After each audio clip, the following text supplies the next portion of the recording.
everyone, welcome back to my channel. So I'm going to carry on reviewing this book here, Nostalgia, a History of Dangerous Motion, for where I got up to last time, and then I'll try and come onto your video, your comments eventually as well. So I just got up to the bit where I was talking about how nostalgia in the 19th century was used in very ethnocentric ways. The idea being that conscripted Egyptians, for example, were more vulnerable to it, contrasting with the so-called adventuring spirit of the British. So it's leveraged in favour of the empire, creating kind of empire narratives of superiority as well. And also the concept of nostalgia was also very much linked with nationalism. And nationalism is actually very recent as a phenomenon. It developed in the late 18th century.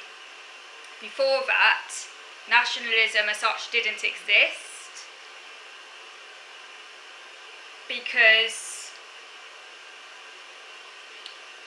the whole idea of an imagined community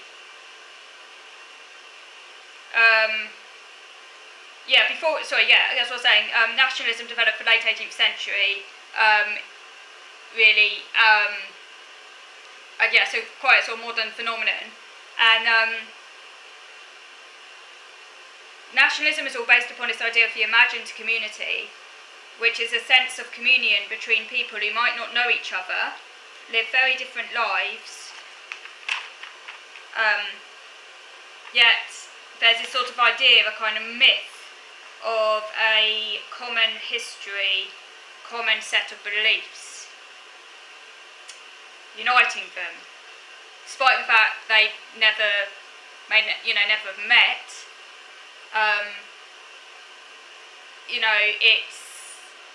So it's very much a kind of mythic phenomenon, an imagined community, ignoring, of course, the very wide differences among people who might live in the same country and yet actually be miles apart from one another, almost like there are different countries within a country almost. But nationalism kind of creates this idea that somehow everyone's united by this myth of a nation, in a sense, uniting them.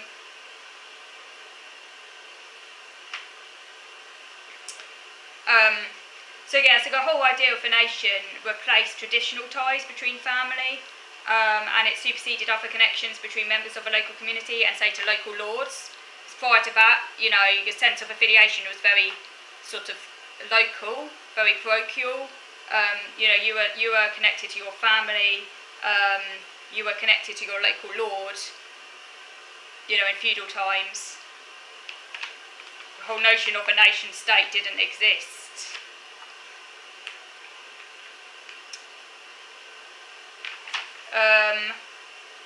Now, nationalism actually made conscription possible. It led to people voluntarily participating in far-flung wars. This whole idea of this mythic story of the nation, and that's something people should defend. Made conscription possible. And it also made it possible to make broad sweeping statements about the adventuring spirit of the British, and to describe Egyptians, for example, as deeply attached to their soil. To make ethnocentric statements. To kind of talk about the adventuring spirit of the British, or any other so-called unifying value, which is really just a myth, a story that people tell themselves, because it ignores the plurality of different existences within a country. It's very much part of nationalism. It still continues today, of course. And people talk about British values, like, what is that? Which I never understand. As far as I'm concerned, there are values that most decent people subscribe to, one would hope, which have nothing to do with the country in which you're born. They're just values that you either subscribe to or you don't subscribe to. I'm sure, if you spoke to any person from Greece, I'm just plucking that out of thin air, any decent Greek person would have the same values as any decent British person. It's got absolutely nothing to do with where you're born in that respect. I do not understand that at all. But yeah, I don't get that. Anyway. But yeah, it is very much a mythic story, this imagined community.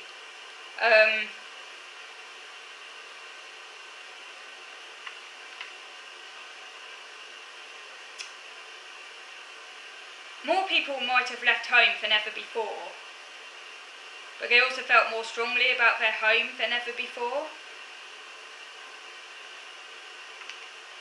They felt more strongly about an imagined, abstract, political home than before.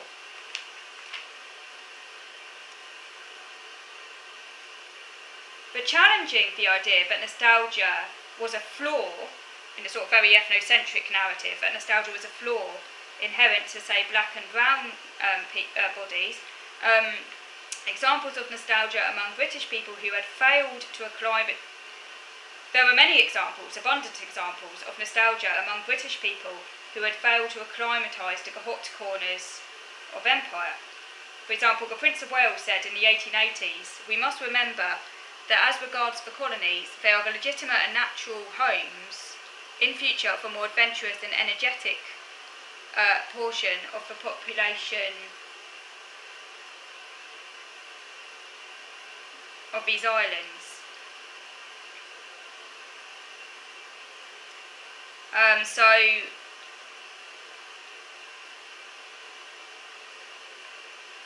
it was seen as a flaw.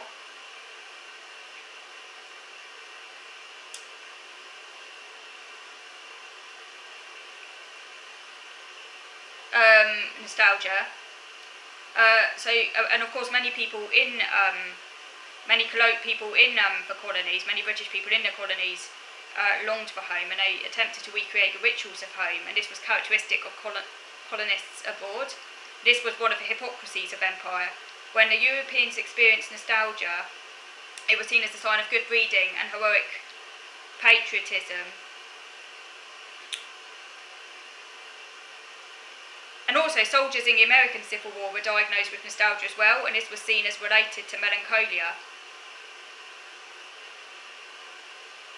Doctors thought that the kind of men susceptible were defective. It was seen as unmanly, not up to the standards expected of virile soldiers, and the remedy cure was war itself, and an active campaign to kind of beat it out of them.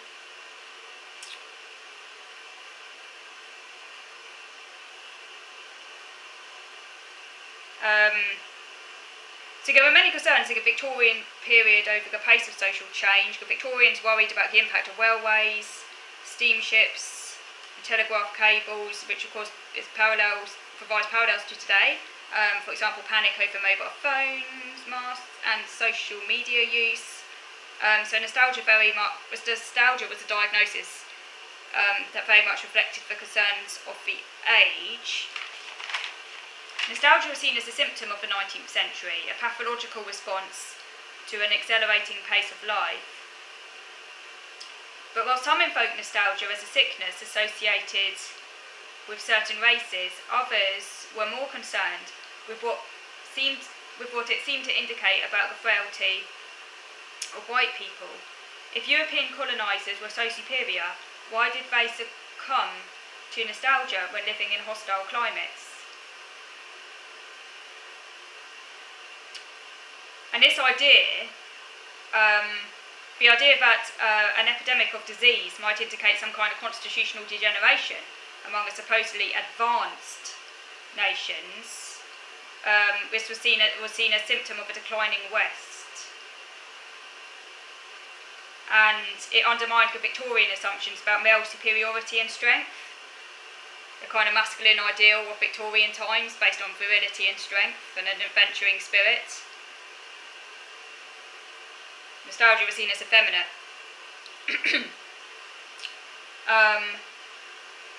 And of course, there's also been very parallels between the way women have been treated by the male gaze and also ethnocentrism as well. There's a lot of parallels. This whole idea of effeminacy and weakness.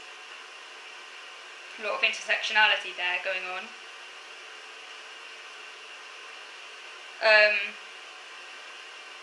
So this led to a lot of anxiety around the concept of nostalgia, and there was a concern over an increase in nostalgics, and this provided a kind of moral panic in the 19th century.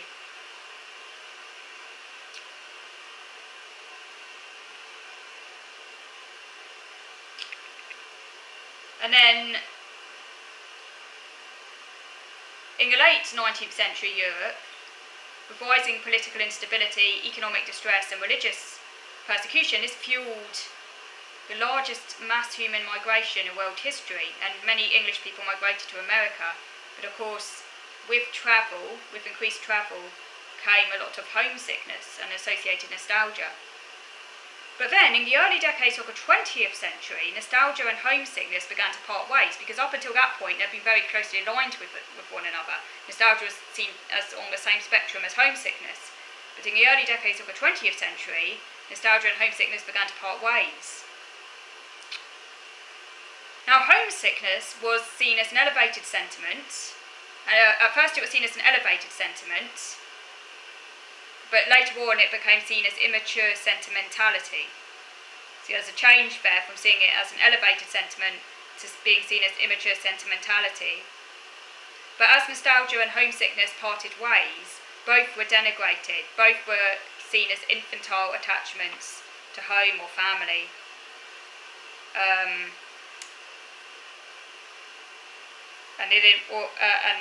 Also an ill-informed bond with the past. Now, at first, homesickness was a noble condition, and it was seen as a demonstrated commitment to family and a deep emotional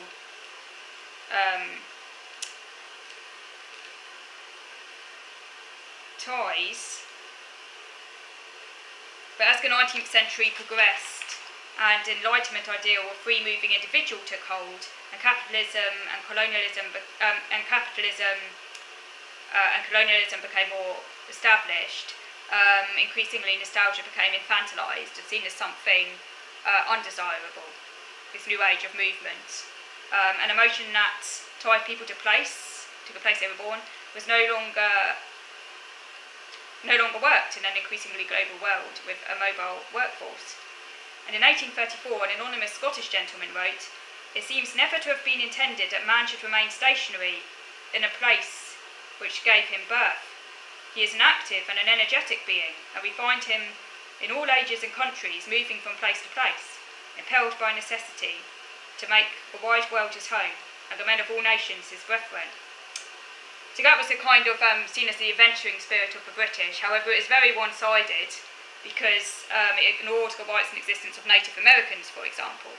And as the scale of immigration expanded, homesickness declined in significance. It became less revered in American psyche in the new century. There are certain paradoxes here, one between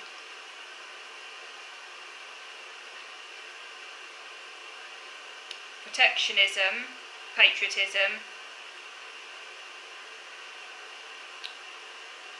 and then again homesickness, which was now seen as defective.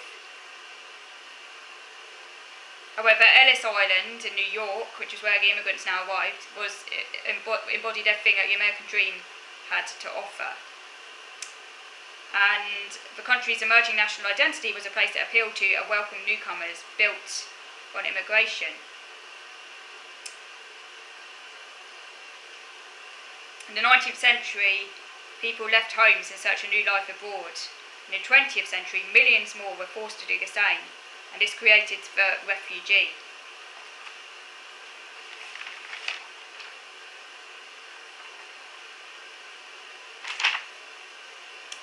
So I'm now going to move over to the next video to carry on this review of a history of nostalgia. So moving over to video number 2 now.